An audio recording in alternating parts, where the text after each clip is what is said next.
अत्रे चौक या स्थानकामध्ये जवळची संरक्षक भिंत कोसळल्यामुळे वरळी भुयारी स्थानकामध्ये पाणी शिरलं असं स्पष्टीकरण मेट्रो प्रशासनाकडून देण्यात आले। वरळीमध्ये भुयारी मेट्रो स्थानकात पाणी शिरलं होतं। तात्पुरती संरक्षक भिंत उभारण्याचं काम या ठिकाणी सुरू होतं असं स्पष्टीकरण मेट्रो प्रशासनाकडून देण्यात आले। मेट्रो वाहतूक तात्पुरती थांबवण्यात आलेली आहे असंही मेट्रो प्रशासनानं सांगितलेलं आहे। मेट्रो प्रशासनाकडून हे स्पष्टीकरण देण्यात आले। मेट्रोची वाहतूक काही काळासाठी थांबवण्यात आली आहे। वरळीच्या भुयारी मेट्रो स्थानकामध्ये पाणी साचलेलं आहे। पावसामुळे आचार्य अत्रे चौक स्टेशन जवळील संरक्षक भिंत कोसळल्यामुळे भुयारी स्थानकामध्ये पाणी शिरलं।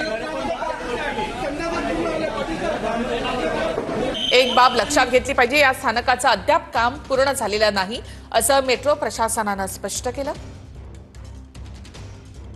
त्यामुळे जिथून हे पाणी शिरलं तो मार्ग प्रवाशांच्या वापरण्यात येत नव्हता।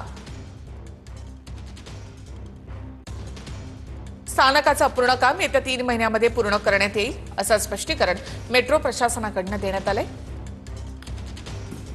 भुयारी मेट्रोमध्ये पाणी येऊ नये म्हणून संरक्षक भिंत उभारण्याचं काम या ठिकाणी सुरू होतं। संरक्षक भिंतीचं काम हे 10 जून पर्यंत पूर्ण होईल असा अंदाज होता, पण पाऊस लवकर आला।